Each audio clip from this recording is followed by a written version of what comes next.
Cam fact education में आपका स्वागत है। इसमें भी हम कंटिन्यू रखेंगे test paper second solution part second, ध्यान देना। तो लास्ट टाइम हम ओएमसी के क्वेश्चन डिस्कस किए थे, उन्हीं को हम कंटिन्यू रखेंगे।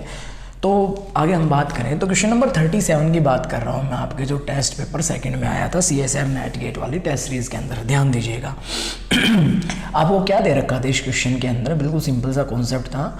आपको यहाँ पे मेंशन करवा रखा है CO और यहाँ पे है PPS3 लिगेंड, यहाँ पे ME और यहाँ पे ME, और यहाँ पे आपको मेंशन करके दे रखा है एक्सेस CO मेंशन करके दे रखा है, और ये आपको कॉम्प्लेक्स यहाँ बना के दे रखा है। ध्यान दीजिएगा 2 CO कोबाल्ट है, ये आपका सेंटर कोबाल्ट और CO यहाँ पे लिगेंड है। ध्यान दीजिएगा, और इसके साथ एलिमिनेट करवा रखा है CH3 एसीटोन आपके पास एलिमिनेट हो रहा है। अब आपको यहाँ 4 ऑप्शन बना के दिए थे कि बताइएगा इसका mechanism, the most possible sequence of the mechanistic step of the above reaction. बताइएगा कौन कौन से इस रिएक्शन में आपके पास स्टेप रहे होंगे। तो ध्यान दीजिएगा, देखो यहाँ पे अगर ऑप्शन आपके पास आई, मैं इसका मैकेनिज्म समझाता हूँ कैसे आपके पास ये बना होगा। आपके पास यहाँ पे एक्सेस ऑफ CO ले रखा है, और अगर हम इस कंपाउंड का कोबाल्ट का VSC काउंट करें तो ये ऑलरेडी 18 इलेक्ट्रॉन है। तो ध्यान दीजिएगा, हमें पता है अगर इसमें हम किसी दूसरे लिगेंड को लेके भी आते हैं तो CO यहाँ पे आ रहा है, तो CO जब लिगेंड आएगा तो जनरली ये 2 इलेक्ट्रॉन डोनर को रिप्लेस करेगा। तो बेसिकली एक्सेस ऑफ CO ले रखा है यहाँ पे, जनरली यहाँ पे लॉस ऑफ PPS3 होगा, यानी कि यहाँ से PPS3 एलिमिनेट कर जाएगा। और फिर आपके पास PPS3 की जगह जब एक जगह वैकेंट हो जाएगी, ध्यान देना, अब 18 इलेक्ट्रॉन रूल हमें फॉलो करवाना होता है। तो यहाँ पे आपके पास एक्सेस ऑफ CO है, तो यहाँ पे कौन आएगा, CO लिगेंड। तो यानी कि हमारे पास पहला काम क्या हुआ, लॉस ऑफ PPS3। दूसरा काम हमारे पास क्या हुआ, एडिशन ऑफ CO का एडिशन होगा। अब मैं अगर बात करूं यहाँ पे, ध्यान देना, बेसिकली अब CO यहाँ पे आपको पता है और यहाँ पे ME ग्रुप आपके पास आया हुआ है, तो यहाँ पे आप ये कहोगे, यहाँ पे ध्यान देना जनरली अब यहाँ पे माइग्रेटरी इंसर्शन रिएक्शन होगी। और माइग्रेटरी इंसर्शन रिएक्शन के लिए आपको पता है स्टार्टिंग में आपके पास जो इलेक्ट्रॉन काउंट होने चाहिए वो आपके पास 18 होने चाहिए। यहाँ पे VSC काउंट फिर से 18 है, तो यहाँ पे क्या होगा, ये ME आपके पास CO बॉन्ड में जाके क्या कर जाएगा, इंसर्ट कर जाएगा।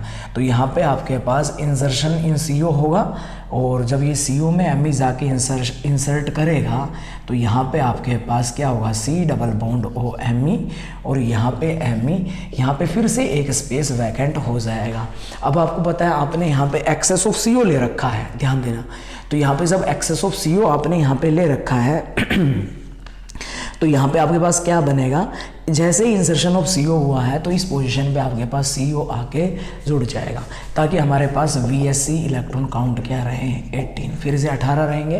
काउंट करोगे 5 9 और 5 14, 15 16 और 2 18।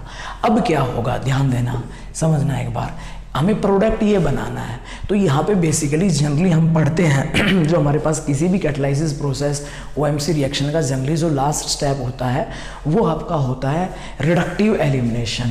तो यहाँ पे अगर हम बात करें, ध्यान देना, VSC टोटल 18 है, और यहाँ पे देखो क्या CC बॉन्ड की फॉर्मेशन हो रही है, यहाँ पे C और C है। तो यहाँ से क्या होगा, ये ME इसके साथ किस में चले जाएंगे, रिडक्टिव एलिमिनेशन में। तो जब यहाँ पे रिडक्टिव एलिमिनेशन करवाएंगे तो हमें पता है यहाँ पे फिर से 18 इलेक्ट्रॉन रूल हमें बनाना पड़ेगा, यानी कि कहने का मतलब यहाँ पे हमारे पास एक CO बच गया, और यहाँ से CH3 ME के साथ जाएगा, यानी कि यहाँ पे एसीटोन आपका as a migratory reductive elimination में साइड प्रोडक्ट चला गया, और यहाँ पे आपके पास प्रोडक्ट में एसीटोन भी दे रखा है। अब इसमें हमें 18 इलेक्ट्रॉन रूल कंप्लीट करवाने हैं। हमें पता है यहाँ पे 9, ये FTCT 5 है, 9 और 5 14, 14 और 2 16, एक वैकेंट है। तो यहाँ पे हमने एक्सेस ऑफ CO दे रखा है, तो यहाँ पे आपका क्या आ जाएगा, CO। तो ये आपके प्रोडक्ट बनेंगे, तो ये स्टेप रहेंगे। तो ये अगर आप ऑप्शन चेक करते तो यहाँ पे आपका पहला ऑप्शन बनेगा loss of PPS3, addition of CO, insertion of CO, addition of excess CO along with reductive elimination of acetone. तो ये आपके पास था, तो ऑप्शन क्वेश्चन नंबर 37 का ऑप्शन बनेगा A। सही है, तो ये सारी बातें आपको यहाँ पे याद रखनी है। इसके बाद अगर मैं नेक्स्ट क्वेश्चन पे चलूँ, ध्यान दीजिएगा, समझना एक बार अच्छे से।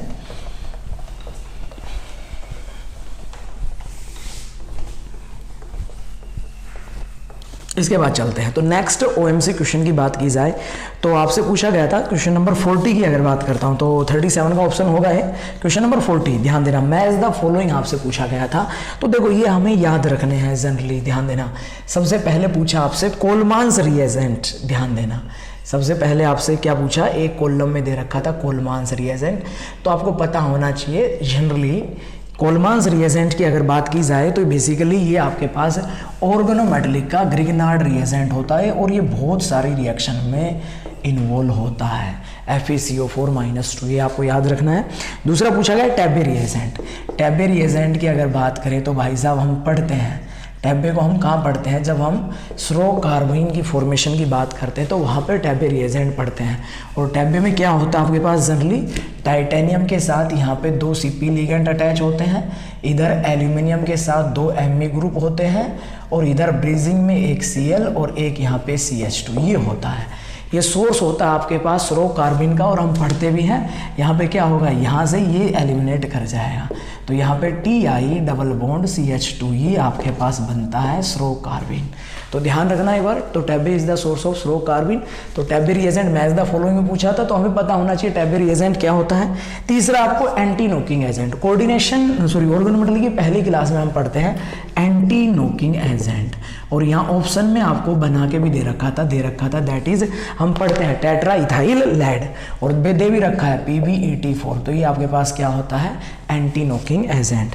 एक आपको दे रखा था मोबिल प्रोसेस। ध्यान देना, जब हम कैटालाइसिस के आप नोट्स पढ़ रहे होंगे और वीडियो लेक्चर देखे होंगे वहाँ हम पढ़ते हैं मोबिल प्रोसेस में जनरली हम यहाँ पे 2 प्रोसेस डिस्कस करते हैं। वहाँ पे हम एक ZSM5 पढ़ते हैं और एक फिशर ट्रोप प्रोसेस भी पढ़ते हैं। ध्यान देना, जो जनरली आपके पास हाइड्रोकार्बन की फॉर्मेशन में इन्वॉल्व होते हैं। तो यहाँ पे मोबिल प्रोसेस में क्या आ जाएगा, ZSM5। ध्यान देना भाई। तो ये आपके पास थे। तो देखो ऑर्गेनोमेटेलिक में जितने भी कैटलिस्ट हैं ध्यान देना और कुछ मिसलेनियस, कुछ तो इंपॉर्टेंट हम साइकिल पढ़ते हैं, कैटालाइसिस साइकिल पढ़ते हैं, उसके अलावा भी कुछ चीज़ें वो पूछता है तो आपको नोट करके रखने होते हैं। सही है ना, एक एक बात को याद रखना है। टैबे रिएजेंट क्या है, ये हम स्रो कार्बाइन में अच्छे से पढ़ते हैं। सही है। कोलमान्स रिएजेंट क्या है, कोलमान्स बेस्ड रिएक्शन। दूसरा और आपके पास मोबिल प्रोसेस और anti knocking agent tetra ethyl lead. ये आपके पास क्वेश्चन था आपके पास। तो इसका जो ऑप्शन करेक्ट मैच जो होगा क्वेश्चन नंबर 40 का, ये इसका आपका बन जाएगा ए ऑप्शन। ध्यान दीजिएगा। इसके बाद आगे चलते हैं हम। अगर हम बात करें, आपसे पूछा गया ferrocene with bromine water. Actually अगर हम बात करें, ध्यान देना, फेरोसिन को जब हम ट्रीट करते हैं, डायरेक्ट अगर हम ट्रीट करवाते हैं, ध्यान दीजिएगा, जनरली चाहे आप इसको डायरेक्ट I2 के साथ ट्रीट करवा दो HNO3 की प्रेजेंस में, चाहे आप डायरेक्ट यहाँ पे ध्यान देना Br2 को ले लो वाटर के साथ। तो बेसिकली यहाँ पे इन सब केस में आपके पास यहाँ पे फेरोसियम कैटायन की फॉर्मेशन होती है। किसकी फॉर्मेशन होती है, फेरोसियम कैटायन। तो यहाँ पे हम फेरोसियम कैटायन की बात करेंगे तो बेसिकली यहाँ पे ध्यान देना, सुनना एक बार, यहाँ पे फेरोसिन के ऊपर पॉजिटिव चार्ज आपके पास लग जाता है। ध्यान देना, ये आपके पास बनता है। और जनरली आपको पता है फेरोसिन तो का जो कलर होता है वो जनरली ऑरेंज कलर होता है, तो कलर चेंज हो जाता है, जनरली यहाँ पे ब्लू कलर की फॉर्मेशन होती है। तो ब्रोमीन वाटर के साथ ट्रीट करेंगे तो आपके पास ये बनेगा, ये आपको याद रखना है। सही है ये बन जाएगा। तो इसका जो ऑप्शन बनेगा वो आपका बनेगा ऑप्शन ए। दूसरा यहाँ पे एक बात और ध्यान देनी है आपने, ध्यान देना, समझना एक बार। ये पूछा जाए तो आपको पता है फेरोसिन तो डायामैग्नेटिक होता है और ये आपका क्या बन जाएगा, पैरामैग्नेटिक बन जाएगा। सही है ना, क्योंकि आप हम पढ़ते हैं वो मेटलोसिन में पढ़ते हैं D6 डायामैग्नेटिक होता है, ये आपके पास बन जाएगा D5 पैरामैग्नेटिक। चलते हैं इसके बाद नेक्स्ट क्वेश्चन की अगर बात की जाए, अगला जो क्वेश्चन है क्वेश्चन नंबर 42, ध्यान दीजिएगा थोड़ा सा। क्वेश्चन नंबर 42 की बात की जाए तो 42 में क्या आपको मेंशन करके दे रखा है, the increasing order of the rate of the reaction in the forward direction with respect to the ligand. देखो ये जो लिगेंट है DMPE ये सब हमने पढ़े भी थे, मैंने कोऑर्डिनेशन के रिएक्शन मैकेनिज्म में पढ़ाया था। लेकिन ये आपका बेसिकली ये जो क्वेश्चन आपको मेंशन करके दिया था यहाँ पे, ये आपका एक एक्सपेरिमेंटल डाटा बेस्ड क्वेश्चन था। और देखो एग्जाम में आपके पास आपको ये नहीं जरूरी नहीं होता कि आप सारे क्वेश्चन अटेम्प्ट कीजिए, आप उन्हीं क्वेश्चन को अप्लाई कीजिए, उन्हीं पे दिमाग लगाइए जो आपने पढ़ा हुआ है, जो आपने सीखा हुआ है। तब इस क्वेश्चन की बात की जाए तो यहाँ पे आपको BX3 मेंशन करके दे रखा था, बोरोन का लुईस एसिड, और यहाँ पे प्रोडक्ट के अंदर क्या बना रखा है, स्क्वायर प्लेनर कॉम्प्लेक्स की फॉर्मेशन कर रखी है। और यहाँ पे फॉस्फोरस कुछ इस तरीके से क्वेश्चन आपको मेंशन करके दे रखा है। ध्यान देना, यहाँ पे पॉजिटिव चार्ज था और इसके साथ HBX3 माइनस, ये आपका एलिमिनेट हो गया। PR2 ये आपको यहाँ लिगेंड था, PR2 फॉस्फिन लिगेंड। आपसे कह रहा है यहाँ पे बताइएगा जो हम लिगेंड हैं, जो PR2R के रेस्पेक्ट में हमारे पास यहाँ लिगेंड हमने पढ़े भी थे, ये मेंशन करके दिए हैं। एक दिया आपको DMPE है, दूसरा आपको दिया DEPE और तीसरा आपको दिया DPPE। ध्यान दीजिएगा। तो यहाँ पे कह रहा है आपसे, ये कह रहा है कि बताइएगा इस रिएक्शन के रेट का क्या ऑर्डर होगा, the increasing order of the rate of the reaction. तो देखो ये ऑब्जर्व किया गया, DMPE जब हम लेते हैं तो रेट सबसे ज़्यादा आता है। तो ये एक्सपेरिमेंटल डाटा बेस्ड क्वेश्चन था। ऐसे क्वेश्चन पेपर में कुछ नया आपको मिलता भी है और जो आपको नहीं आता तो ज़रूरी नहीं आप उस क्वेश्चन को अटेम्प्ट करो, सही है ना। कुछ क्वेश्चन एग्जाम में छोड़ने के लिए भी है, तो ये आपका वैसे ही था। अब अगर पेपर में आ जाए तब मत छोड़ के आ जाना भाई, अब हम कर चुके हैं। तो DMP डाई मिथाइल फोस्फिनोइथेन, फिर आएगा डाई इथाइल फोस्फिनोइथेन, फिर डाई फिनाइल फोस्फिनोइथेन, सही है। तो फिर आपके पास रेट ऑफ जो फॉरवर्ड में जो बनने का कॉम्प्लेक्स होता है वो आपके पास ज़्यादा हो जाएगा, सही है। तो बेसिकली यहाँ पे ये क्यों हो रहा है, यहाँ पे अगर हम फैक्टर देखें तो देखो हमारे पास जो पहला है DMPE है, तो DMPE में डाई इथाइल फोस्फिनोमीथेन होगा। तो देखो मीथेन के केस में आपके पास यहाँ पे रिपल्सन जनरली आपके पास कम होगा, ध्यान देना। तो ये जो कंपाउंड फॉर्मेशन जो होगा ये आपके पास आसान हो जाएगा। दूसरे वाले केस में आपके पास अगर हम लेंगे थोड़ा सा, तो इसमें आपके पास Me की जगह आपके पास कौन सा ग्रुप आ गया, इथाइल। और तीसरे में हमारे पास यहाँ पे DPPE, यहाँ पे हमारे पास क्या आ जाएगा, फिनाइल, PH ये आपके पास बनेगा, PH। तो ध्यान रखना। अब आपसे पेपर में अगर नेक्स्ट टाइम अगर ऐसा कुछ क्वेश्चन पूछा जाता है, यही पूछा जाए मान लो एग्जाम में, बढ़िया क्वेश्चन है एक्सपेरिमेंटल, और देखो इस क्वेश्चन को वही कर रहा है जिसने इसको पढ़ा हुआ है, एक्सपेरिमेंटल डाटा बेस्ड था। और मैंने कहा था हर टेस्ट में कुछ ना कुछ क्वेश्चन आपको ज़रूर ऐसे मिलेंगे उल्टे सीधे जो आपके लिए छोड़ने के लिए होते हैं, सही है ना। कुछ कॉन्सेप्ट बेस्ड होते हैं, कुछ एक आध क्वेश्चन एग्जाम में छोड़ने भी होते हैं। इसके बाद द इलेक्ट्रॉनिक कॉन्फ़िगरेशन ऑफ निकल Cp2, ये क्वेश्चन नंबर 43 हो चुका है, ऑप्शन ये आएगा। हाँ, नेक्स्ट क्वेश्चन मोस्ट इंपॉर्टेंट, अगला क्वेश्चन मोस्ट इंपॉर्टेंट है, ऑर्गेनोमेटेलिक का ही क्वेश्चन है, ध्यान दीजिएगा। Question number the product of the reaction, ध्यान देना भाई, ये सवाल इंपॉर्टेंट है। देखो आपको क्या मेंशन करके दे रखा है, एक एक बात अच्छे से समझना भाई इस क्वेश्चन से रिलेटेड, ध्यान देना। Fe, ध्यान से समझना, Fe के साथ आपको मेंशन करके दे रखा है C5H5, बढ़िया क्वेश्चन है। और इसके साथ आपको दे रखा है C13H10, ध्यान दीजिएगा। और यहाँ पे दे रखा है पॉजिटिव चार्ज PF6 माइनस, और इसको ट्रीट करवाया जा रहा है बेस के साथ, ये आपके पास है। तो सबसे पहले आपको C13H10 C5H5 ये समझने होंगे भाई। C5H5 तो समझ आता है, ये तो हमारा चलो भाई Cp लिगेंड है, C5H5 माइनस, ये हमारा लिगेंड क्या है, तो आज ही हमने डिस्कस किया था। तो जनरली ध्यान देना, ये जो लिगेंड है जो अभी हमने पढ़ा था, एक इंडेनाइल पढ़ा था और एक फ्रोनेलाइल पढ़ा था, तो ये आपके पास ये लिगेंड होता है, समझना एक बार, ध्यान से समझना इसको भाई, ये होता है। और यहाँ पे खास बात क्या होगी, इनको अगर मैं ट्रिपल बॉन्डेड करूँ, ध्यान देना, समझना एक बार, यहाँ पे ये लिगेंड आपके पास ये है, ध्यान देना। और यहाँ पे हाइड्रोजन, यहाँ पे हाइड्रोजन, यहाँ पे अगर मैं काउंट करूँ C13H10, काउंट करो भाई, C13H10 काउंट करो जल्दी से, कार्बन काउंट करो, यहाँ से शुरू करते हैं, 1 2 3 4 5 6 7 8 9 10 11 12 13, 13 कार्बन हो गए। हाइड्रोजन काउंट करोगे तो 1 2 3 4 5 6 7 8 9 10, और 10 ही हाइड्रोजन हमारे पास यहाँ पे, फिर से काउंट कर सकते हो, 1 2 3 4 5 6 7 8 9 10 हाइड्रोजन, ये आपके पास ये लिगेंड है। तो देखो सबसे खास बात क्या होती है, आयरन के साथ Fe के साथ जो रिएक्टेंट है वहाँ एक तो Cp बाइंड करता है हैप्टिसिटी 5 में, और एक ये लिगेंड बाइंड करता है। और इस लिगेंड की अगर मैं बात करूं, ध्यान देना समझना, इस लिगेंड को अगर हम बाइंड कराएं यहाँ पे तो ये हैप्टिसिटी 6 में बाइंड करता है। तो हैप्टिसिटी 6, ये इधर वाली रिंग बाइंड कर गई, हैप्टिसिटी 6 और 5 11, और यहाँ पे पॉजिटिव चार्ज एक कम करेंगे 10 हो गया, और आयरन आपके पास 8, 10 और 8 18, यानी कि VSE काउंट 18 इलेक्ट्रॉन है। और इसके साथ काउंटर आयन में हमारा PF6 माइनस है। अब देखो प्रोडक्ट में क्या हो रहा है, तो बेसिकली यहाँ पे प्रोडक्ट में ध्यान देना जो प्रोडक्ट बनेगा, प्रोडक्ट में आपके पास यहाँ पे क्या बनेगा, तो यहाँ पे आपने बेस ले रखा है। क्या ले रखा है? बेस। तो बेस क्या करेगा, यहाँ से एक हाइड्रोजन को एब्स्ट्रैक्ट कर लेगा, यानी कि यहाँ पे जब बेस आएगा तो आपके पास हाइड्रोजन एब्स्ट्रैक्ट होगा तो H माइनस बनेगा। अब ये लिगेंड ध्यान देना क्या बन गया, C13H9 माइनस। ये लिगेंड जिसको हम फ्लोरोनाइल लिगेंड बोल रहे थे, ध्यान देना हमने आज डिस्कस भी किया है इस लिगेंड को। अगर मैं बात करूं क्वेश्चन नंबर, ये आपके पास पहले हमने क्वेश्चन में डिस्कस किया था, अभी बता देता हूं इस क्वेश्चन में हमने इसको डिस्कस किया था, दैट इज क्वेश्चन नंबर 31 फ्लोरोइनाइल।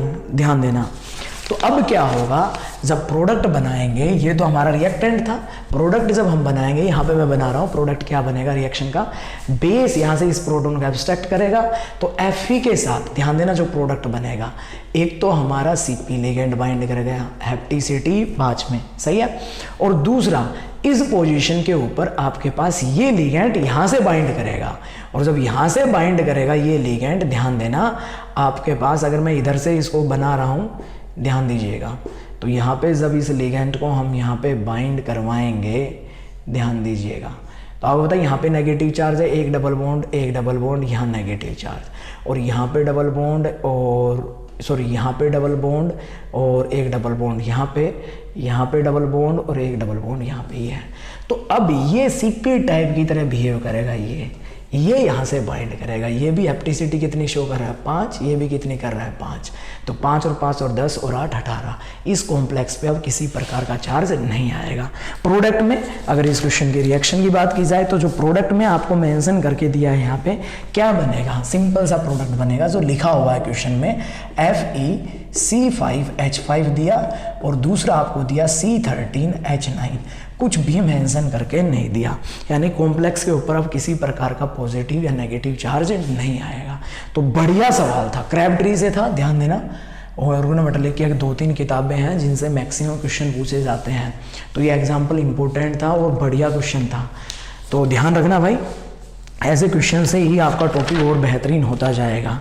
इसके बाद आगे चलता हूँ, क्वेश्चन नंबर 59, तो 59 आपका आइसोलोबल फ्रेगमेंट से था, उसमें ज़्यादा कुछ बताने की ज़रूरत है भी नहीं, बिल्कुल सिंपल सा क्वेश्चन था, आपसे पूछा गया था आइसोलोबल फ्रेगमेंट बताइएगा, सिंपल सा सवाल था, आपसे पूछा था MnCO5 का, MnCO5 is isolobal fragment with, MnCO5 किस किस के साथ आइसोलोबल फ्रेगमेंट है, तो पहला ऑप्शन CH3 था, तो आपको पता है CH3 के साथ तो होता ही है, दूसरा ऑप्शन आपके पास था MnCl5, तो आपको पता है इसके भी VSE काउंट 17 ही बन रहे हैं, 5 और 5 10 और 7 17, और तीसरा ऑप्शन आपको यहाँ मेंशन करके दिया था MnNCr5।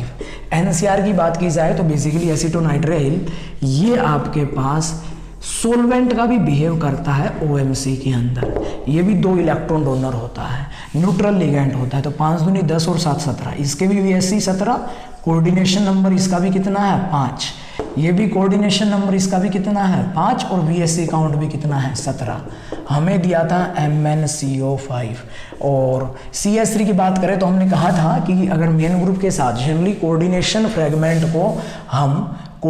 फ्रेगमेंट को मेन ग्रुप की फ्रेगमेंट के साथ कोरिलेट करवाते हैं, और फिर हम ये कहते हैं यहाँ जो कोऑर्डिनेशन नंबर 6 होता है वो मेन ग्रुप फ्रेगमेंट में स्टेरिक नंबर 4 के बराबर होता है, यहाँ 5 होगा तो ये जनरली किसके साथ होगा, स्टेरिक नंबर 3 के साथ होगा, तो यहाँ पे आपके पास स्टेरिक नंबर कोऑर्डिनेशन नंबर की बात करें तो 5 था, तो 5 कितने के साथ होगा 3 के साथ, और यहाँ पे भी अगर इलेक्ट्रॉन की बात करें VSE की बात करें तो 18 इधर ऑक्टेट की बात करते हैं 8 के बराबर, इधर 7 करते हैं तो इधर आपके पास, और इधर 17 करते हैं तो इधर 7 होगा, तो इसके वैलेंस इलेक्ट्रॉन भी देखोगे तो कितने हो गए 7, तो ये भी इसका आइसोलोबल है, तो ऑप्शन क्या बनेगा ऑल ऑफ दीज, तो आइसोलोबल फ्रेगमेंट का कॉन्सेप्ट अच्छे से क्लियर होना चाहिए।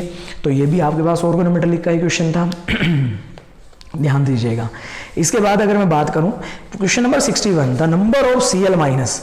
देख भाई ये जो क्वेश्चन पूछा गया था ये आपके नोटबुक से ही था, और नोटबुक में कुछ मिसलेनियस हमने क्लस्टर बनाए थे जो कि आपको याद रखने हैं भाई। जहाँ पे आपके पास कई बार कुछ ऐसे क्लस्टर भी पड़े थे जहाँ हम एल्टी इलेक्ट्रॉन रूल से मेटल मेटल बॉन्ड नहीं कैलकुलेट कर सकते हैं। तो ये भी आपका एग्जाम्पल ऐसा ही था।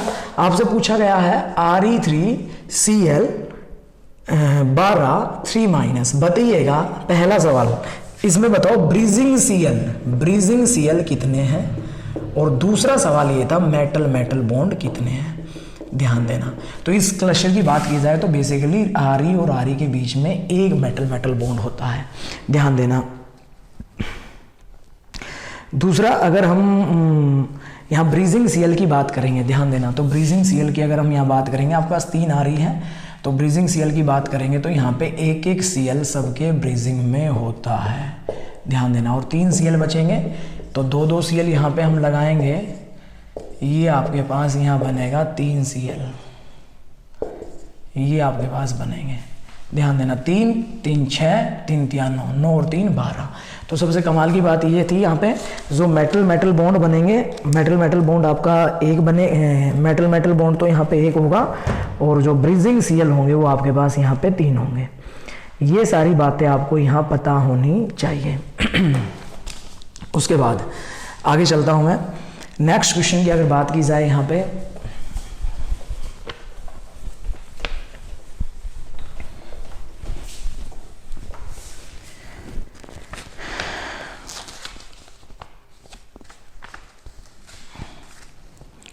ध्यान दीजिएगा, the number of metal metal bond present in osmium 2Cl8 2 minus, osmium 2Cl8 -2। ध्यान देना, अगर इसमें हम मेटल मेटल की बॉन्ड की बात करें तो जनरली ध्यान देना, हमने पढ़ा था इनऑर्गेनिक क्लस्टर में हम बात करते हैं डेल बॉन्डिंग की।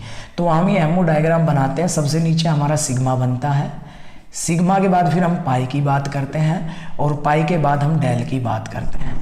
डेल एंटी बॉन्डिंग, पाई एंटी बॉन्डिंग और सिग्मा एंटी बॉन्डिंग, ये हम बात करते हैं। ध्यान देना, सिग्मा सिग्मा स्टार, यहाँ पे हमारे पास क्या था पाई, और ये डेल डेल स्टार और पाई स्टार, ये हम पढ़ते हैं। ध्यान देना, ये हमारा एमओ डायग्राम होता है।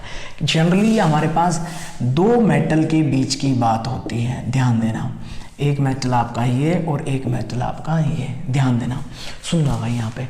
और जनरली ये जो क्लस्टर ऑब्जर्व हुआ था, सबसे पहला जो एग्जांपल हम यहाँ पढ़ते हैं वो पढ़ते हैं हम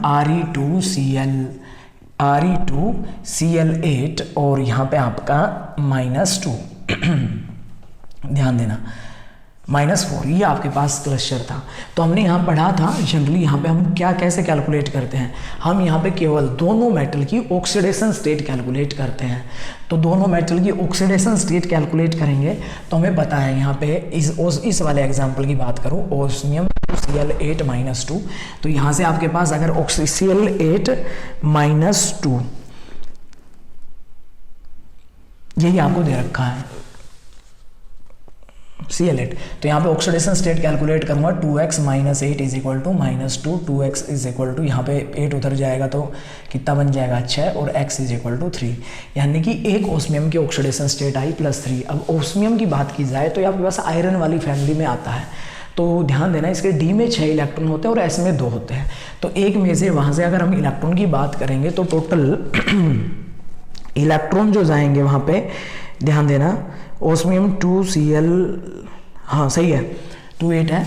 तो यहाँ से ऑक्सीडेशन स्टेट दोनों के लिए अगर मैं बात करूँगा तो यहाँ पे 8 बना, -2 गया, यहाँ पे 6 बना, x की ऑक्सीडेशन स्टेट 3 आई। तो यहाँ पे अगर इलेक्ट्रॉन की बात करेंगे कितने इलेक्ट्रॉन हम यहाँ पे फिल कर पाएंगे, तो ध्यान दीजिएगा यहाँ पे, तो दोनों के लिए अगर हम बात करेंगे, ओस्मियम के लिए यहाँ जाएंगे तो यहाँ पे x 3 है, तो दोनों के लिए कितने इलेक्ट्रॉन हो गए 6। तो यहाँ पे अगर इलेक्ट्रॉन की फिलिंग की हम बात करेंगे, कितने इलेक्ट्रॉन यहाँ पे फिल होंगे, तो देखो एक ओस्मियम की ऑक्सीडेशन स्टेट है +3, तो एक ओस्मियम में से इलेक्ट्रॉन हमारे पास टोटल 6, डी में 6 होते हैं और एस में 2 होते हैं, तो टोटल आपके पास 8 इलेक्ट्रॉन है, 3 जाएंगे, कितने बचे 5, इसके पास 5 इलेक्ट्रॉन बचे। सिमिलरली दूसरे वाले के पास कितने बचेंगे 5, टोटल 10 इलेक्ट्रॉन फिल करेंगे, तो यहाँ पे 2, 2 4, 2 6, 2 8 और 2 10। तो यहाँ पे बॉन्डिंग में बॉन्ड ऑर्डर हमारा क्या हो जाएगा, बॉन्डिंग कितने गए 8, एंटी बॉन्डिंग में 2 डिवाइडेड बाई 2, 6/2 कितना आ गया 3, तो इसका ऑप्शन बनेगा ए ऑप्शन बनेगा। अब देखो मैं आपको बता देता हूँ, ये जो क्लस्टर है जनरली आपके पास एप्लीकेबल किसके लिए होता है, तो जनरली ऐसे बहुत सारे एग्जांपल आपको देखने को मिलेंगे। तो याद रखना आपके पास सेंट्रल जो एटम मिलेगा, यहाँ पे जो मेटल आपको मिलेगा मेटल इन क्लस्टर में, जहाँ हम क्वाड्रपोलर बॉन्डिंग की बात करते हैं, मेटल और मेटल के बीच में 4 बॉन्ड की बात करते हैं, तो वहाँ सेंट्रल मेटल या तो MO मिल सकता है, या टंगस्टन W मिल सकता है, या Re मिल सकता है, या ओस्मियम मिल सकता है। ये जनरली आपको वहाँ मेटल देखने को मिलेंगे। और देखो इसके मैं कुछ और एग्जांपल लिखवाता हूँ, ध्यान देना, जिनको आप घर पे कैलकुलेट कर सकते हो। मान लो मैंने लिख दिया MO2Cl8-4, इनमें बॉन्ड ऑर्डर मेटल मेटल सब में यही कॉन्सेप्ट अप्लाई करना है, WOR6 ये अप्लाई करना है। एक और एग्जाम्पल लिखता हूँ MOOR6, ये तो नेट के एग्जाम में पूछा गया है, ये तो नेट के एग्जाम में पूछा गया है, इन सब की प्रैक्टिस करनी है आपने, सेम इसी कॉन्सेप्ट से पुट करनी है वैल्यू, सही है ना। सबसे पहले ऑक्सीडेशन स्टेट कैलकुलेट करोगे एक मेटल की, फिर उसके इलेक्ट्रॉन कितने बचे, दोनों को फिल कर दो टोटल इलेक्ट्रॉन। मान लो यहाँ पे मैंने ओस्मियम देखा, ओस्मियम के पास 5 इलेक्ट्रॉन बचे, 2 थे, तो दूसरे के पास भी कितने बचेंगे 5, 10 इलेक्ट्रॉन फिल कर दिए, बॉन्ड ऑर्डर कैलकुलेट कर लिया, सही है। तो ये सारी बातें आपको याद रखनी है, सही है। दूसरा, क्वाड्रपोलर बॉन्डिंग में जनरली कौन सा ऑर्बिटल इन्वॉल्व होता है, ये आपसे पूछा जाए तो जनरली यहाँ पे आपसे पूछ ले, बताओ क्वाड्रपोलर बॉन्डिंग में यहाँ पे कौन सा डी ऑर्बिटल आपके पास यहाँ इन्वॉल्व होता है, तो वो भी आप बता सकते हो। जनरली DXY आपके पास डेल बॉन्डिंग में इन्वॉल्व होता है, DXY, तो उनसे हम बात पढ़ सकते हैं। तो ये सारी बातें आपको यहाँ पे याद रखनी है, सही है ना। तो ये था इनऑर्गेनिक क्लस्टर से क्वेश्चन। तो जितने भी एग्जाम्पल, और भी एग्जाम्पल आपको मैं भेज दूंगा इसके, इस वाले से, इस वाले कॉन्सेप्ट पे। तो ये सेंट्रल मेटल याद रखना है, MOWRE ओस्मियम। इसके बाद ऑर्गेनोमेटेलिक की अगर बात की जाए तो यही क्वेश्चन कुछ आपके पास OMC से पूछे गए थे। एक क्वेश्चन आपका 68 number of IR band for the CO ligand in the structure. आपसे देखो अगली बार नेट के एग्जाम में भी एक ऐसा सवाल पूछा गया था, ध्यान देना, आपको एक लिस्ट मेंशन होगी, उस लिस्ट को याद रखना है, किसी बुक में भी आप देख सकते हो। और मेटल कार्बोनाइल कॉम्प्लेक्स में आपसे पूछता है नंबर ऑफ IR बैंड। अब की बार पेपर में नेट के एग्जाम में भी क्वेश्चन पूछा गया था नंबर ऑफ IR बैंड, और आपकी जो नोट्स है वहाँ पे भी आपको टेबल बनवाई गई है। तो भाई साहब नंबर ऑफ IR बैंड नहीं भी है तो सेंड कर दी जाएगी। तो यहाँ पे बेसिकली जो एनवायरमेंट ऑब्जर्व होता है तीनों CO का, जनरली डिफरेंट पीक वैल्यू देते हैं। तो ध्यान रखना यहाँ पे जो IR बैंड ऑब्जर्व होंगे वो आपके पास 3 होंगे, सही है ना। तो ये याद रखना, तीनों CO अलग अलग वैल्यू देंगे यहाँ पे। एक तो आपका एक्सियल पोजीशन पे है और 2 इक्वेटोरियल पे है, सही है। 3 पीक ऑब्जर्व होंगी। तो ये तो कहानी थी आपके पास OMC के क्वेश्चन। तो देखो OMC का कंक्लूजन क्या निकल के आया भाई, मेटलोसिन भी इंपॉर्टेंट है, वहां से भी सवाल आता है, सही है। OMC रिएक्शन पर आज कोई क्वेश्चन नहीं था, OMC का जनरली था, लेकिन वो पूरी कंप्लीट रिएक्शन दी हुई थी, सही है ना। दूसरा, अगर आपसे पूछा जाए मेटल कार्बोनाइल कॉम्प्लेक्स से इस टेस्ट में सवाल था, लेकिन वो नंबर ऑफ IR बैंड से सवाल था। तो देखो चीजें सारी इंपॉर्टेंट अगर आप एनालाइज करो। मेटल क्लस्टर से था, लेकिन क्लोजोनिडो इस टेस्ट में नहीं था। तो आप पढ़ के आओगे कुछ और पेपर में कुछ मिलेगा। तो यानी कि सारी चीज़ें इंपॉर्टेंट, और धीरे धीरे एक एक टॉपिक को अच्छे से तैयार करना है, सही है। तो मेटल कार्बोनाइल कॉम्प्लेक्स में बिल्कुल जो मैंने पहले बताया था, पहले पार्ट में बताया था कि क्या क्या टॉपिक है, बिल्कुल सीक्वेंस से। कपलिंग रिएक्शन से सवाल था, मेटलोसिन से था, सही है। मेटल एल्किन कॉम्प्लेक्स की रिएक्शन थी, वो भी रिएक्शन थी, सही है ना। मेटल क्लस्टर का था, लेकिन क्लोजोनिडो नहीं पूछा गया आपसे, वेट रूल नहीं पूछा गया यहाँ पे। तो ये सारी बातें आपको याद रखनी है। मेटल बॉन्ड पूछे गए, मेटल क्लस्टर से सवाल था, तो ये आपको याद रखना है, सही है ना। कैटालाइसिस मैच द फॉलोइंग का सवाल था। तो ऐसे ही पेपर में प्रीवियस ईयर के क्वेश्चन देखोगे आप, इसी तरीके से पूछे गए हैं, सही है ना।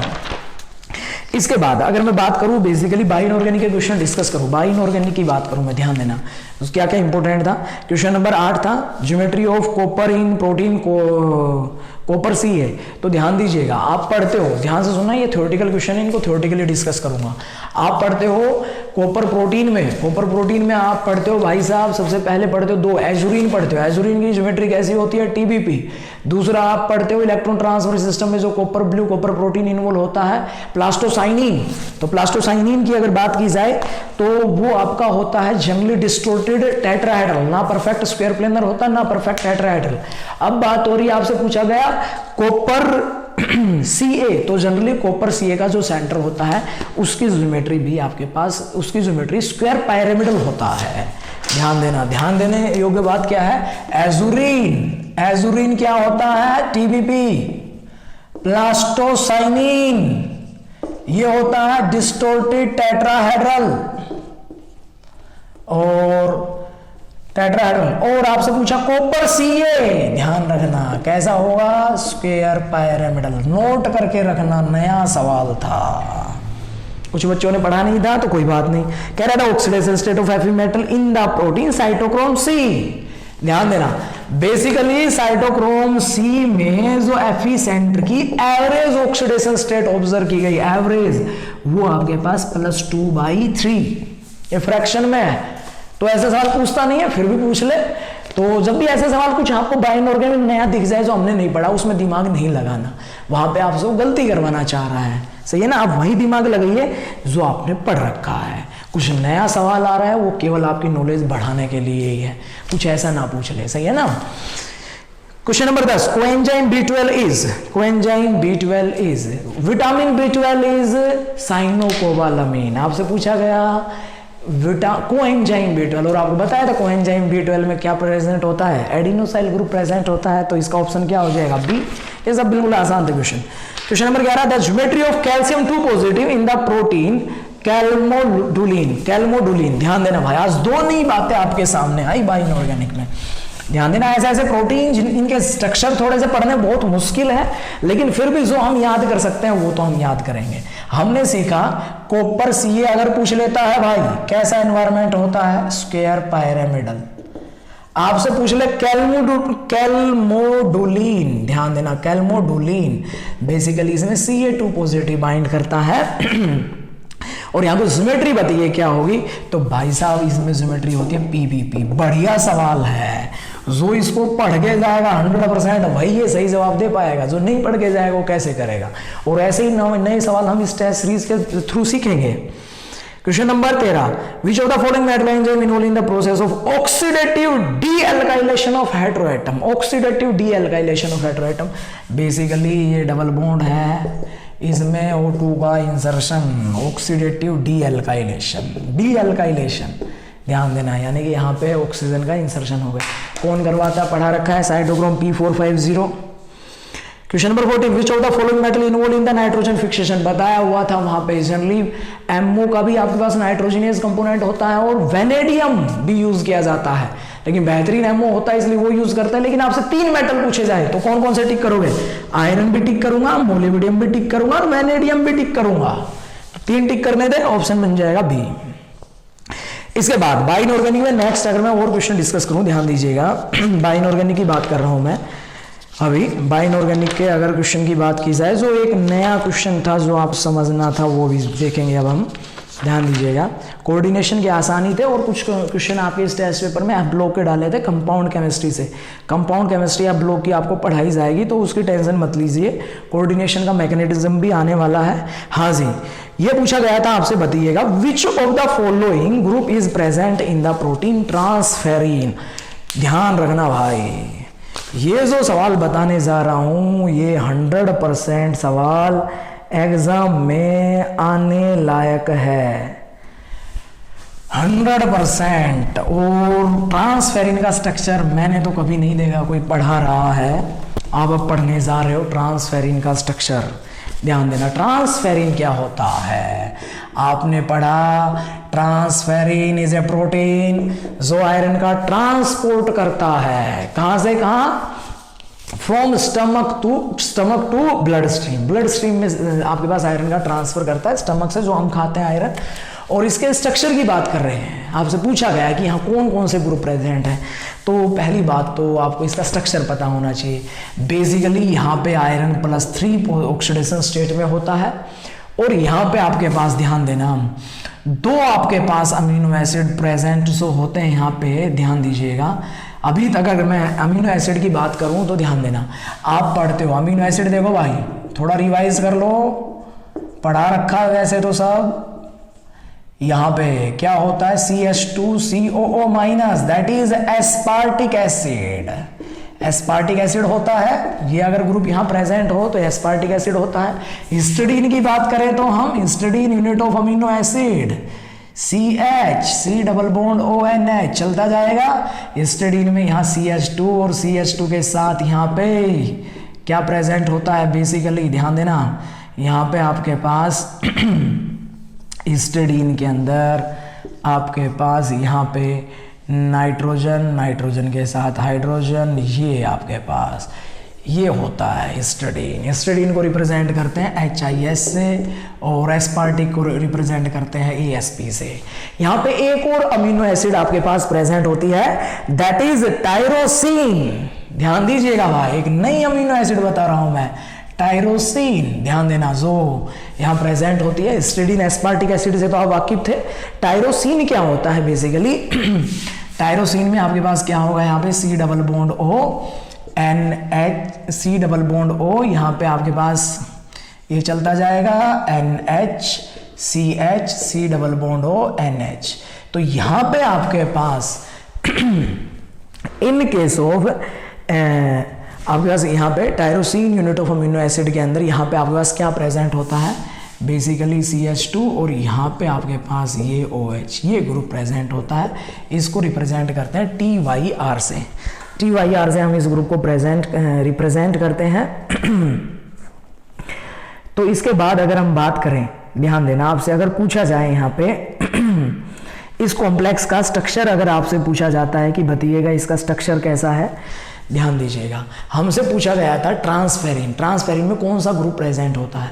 तो यहाँ पे मैंने 3 अमीनो एसिड आपको बताए हैं। तो ट्रांसफेरिन के स्ट्रक्चर की अगर बात की जाए तो बेसिकली यहाँ पे ध्यान देना, ट्रांसफेरिन के स्ट्रक्चर के अंदर 2 यूनिट ऑफ अमीनो एसिड तो टायरोसिन की प्रेजेंट होती है, TYR से रिप्रेजेंट कर रहा हूँ, और टायरोसिन रिप्रेजेंट करते हैं TYR से। 2 यूनिट तो आपके पास ये प्रेजेंट होती हैं TYR, और 1 यूनिट ऑफ अमीनो एसिड यहाँ प्रेजेंट होता है हिस्टिडीन। हिस्टिडीन बाइंड करता है नाइट्रोजन से, और 1 यूनिट ऑफ अमीनो एसिड यहाँ प्रेजेंट होता है आपके पास एस्पार्टिक एसिड। एस्पार्टिक एसिड भी ऑक्सीजन से बाइंड करता है, और यहाँ पे एक कार्बोनेट ग्रुप प्रेजेंट होता है, ये वाला, ध्यान देना। और आयरन की ऑक्सीडेशन स्टेट की अगर बात कर ले यहाँ पे, तो ट्रांसफेरिन के अंदर आयरन की ऑक्सीडेशन स्टेट होती है +3। आपसे टेस्ट में और क्या नेट में आगे कई बार पूछा नहीं गया है, सवाल पूछ सकता है, आपसे पूछे बताइए ट्रांसफेरिन के अंदर कौन सा ग्रुप प्रेजेंट होता है, तो पहला ऑप्शन दे दे सल्फेट, और यहाँ पे जो ऑप्शन दे रखे थे 4 ऑप्शन दे रखे थे, तो यहाँ कौन सा ग्रुप प्रेजेंट होता है आपके पास, कार्बोनेट ग्रुप प्रेजेंट होता है। तो बिल्कुल सिंपल सा सवाल था। जिन्होंने ट्रांसफेरिन नहीं पढ़ा था, तो ट्रांसफेरिन आपके पास क्या करता है, इनके ट्रांसपोर्टेशन में इन्वॉल्व होता है, सही है। और इसका स्ट्रक्चर ये है, स्ट्रक्चर कैसा होगा, जनरली Fe+3 होता है डिस्टोर्टेड ऑक्टाहेड्रल, Fe+3 होता है डिस्टोर्टेड ऑक्टाहेड्रल होगा, और ये ग्रुप प्रेजेंट होता है जो आपके टेस्ट में क्वेश्चन पूछा गया।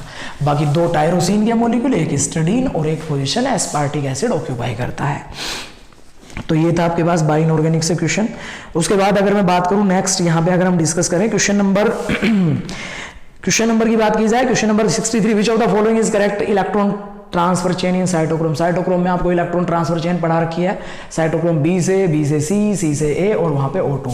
ये क्वेश्चन भी आ सकता है, इंपॉर्टेंट है, 63 क्वेश्चन इंपॉर्टेंट है, नेट में आने लायक सवाल है, ध्यान रखना भाई।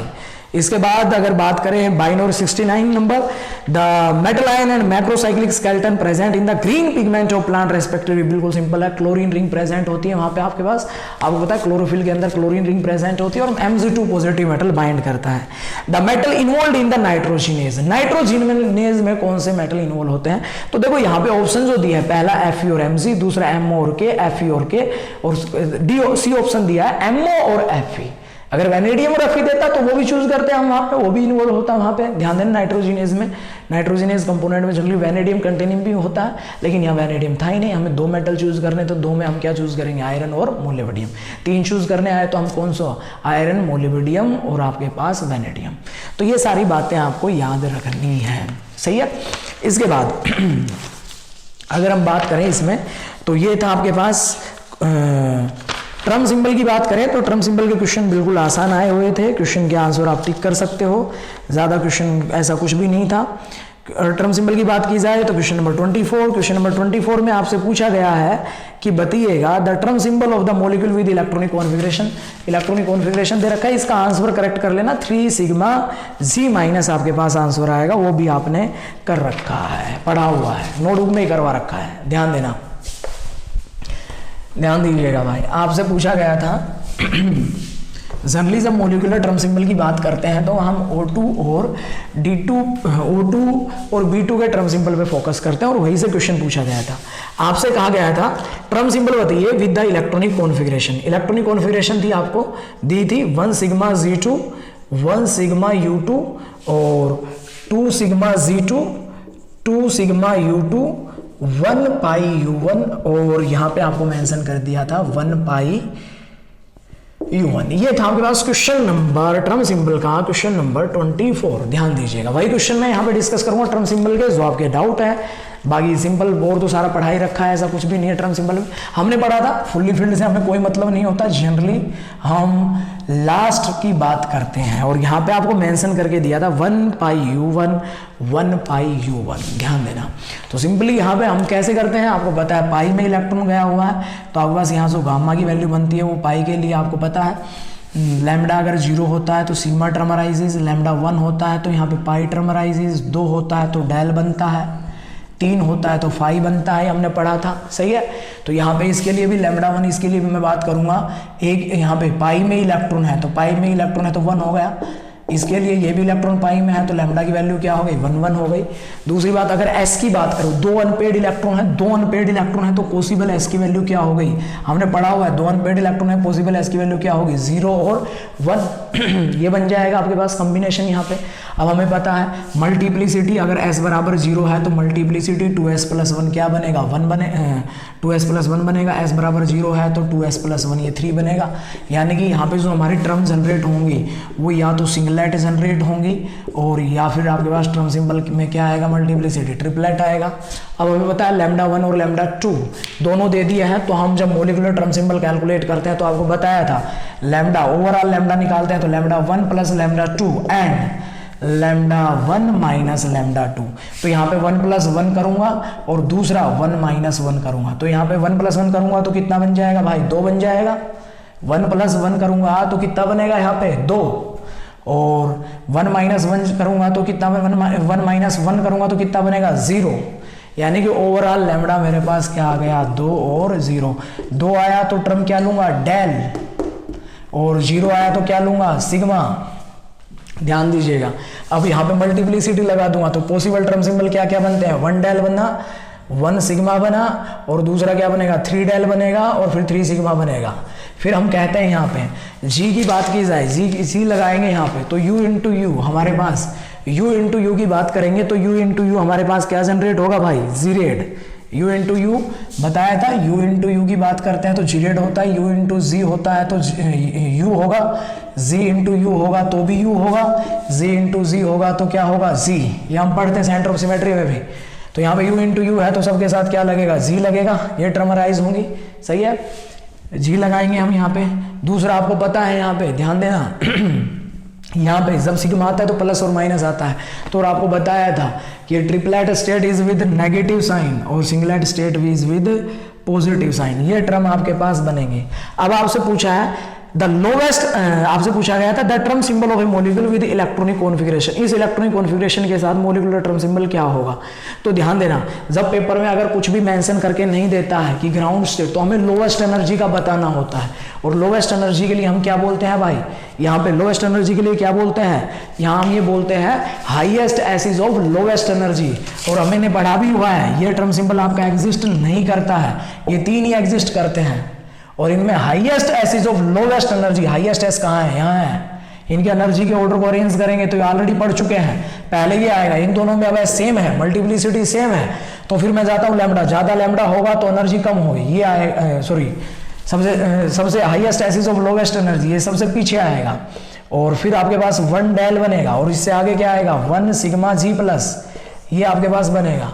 आपसे पूछा गया था, इसका टर्म सिंबल पूछा गया था, और उसमें ये पूछा गया था कि the term symbol of the molecule with electronic configuration this. तो इसमें जो करेक्ट आंसर होगा, जब पेपर में मेंशन करके नहीं देता है तो हमें कौन सा चूज करना होता है, ग्राउंड स्टेट का। तो इसका ऑप्शन करेक्ट कर लेना, बी ऑप्शन। क्वेश्चन नंबर 24 का आंसर होगा भाई बी, क्वेश्चन नंबर 24 का आंसर होगा बी, सही है। ये आपको पता होना चाहिए। उसके बाद the highest molecular orbital for an excited electronic configuration of the oxygen molecule, possible molecular term symbol for the oxygen atom with this electronic configuration. आपसे पूछ रहे हैं, इस सेम वही बनेगा, यहाँ पे आपसे कह रहा है इस इलेक्ट्रॉनिक कॉन्फ़िगरेशन के लिए पॉसिबल टर्म सिंबल बताइएगा भाई, ध्यान देना। अगला क्वेश्चन देखो, तो क्वेश्चन नंबर 23, ये तो आप कर ही लोगे। 23 का तो डी बनेगा। 1s हीलियम एटम के लिए पूछा गया था, what is the atomic term symbol for helium atom for the electronic configuration 1s2। Question number 23 तो बिल्कुल सिंपल है भाई, 23 बिल्कुल सिंपल। आपसे कह रहा है हीलियम के लिए 1s2 के लिए टर्म सिंबल बताइए।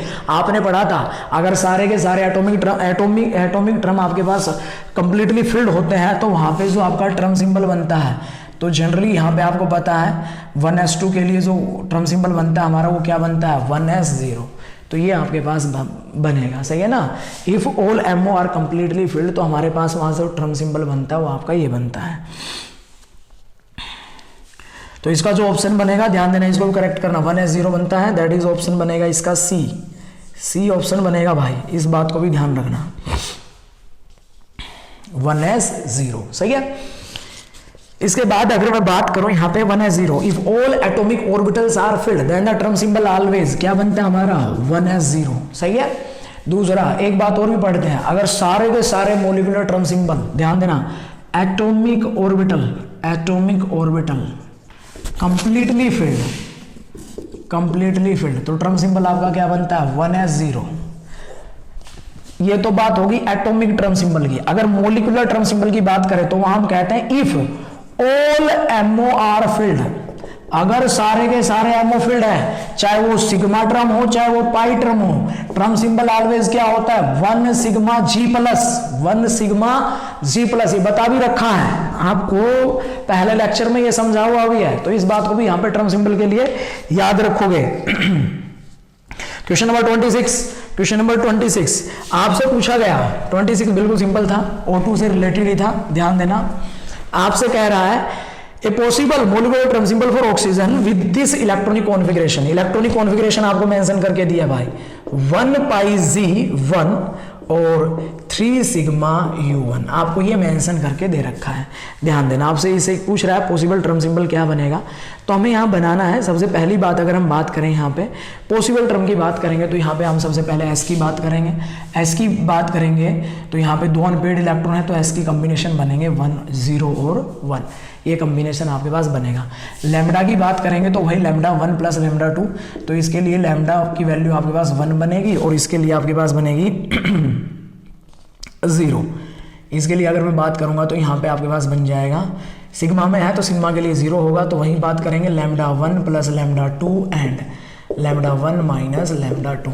यहाँ अगर हम फिल भी करेंगे तो आपको पता है 1 प्लस 0 एंड 1 माइनस 0, ये हमेशा 1 ही बनेगा जनरली, पॉसिबिलिटी यही बनेगी।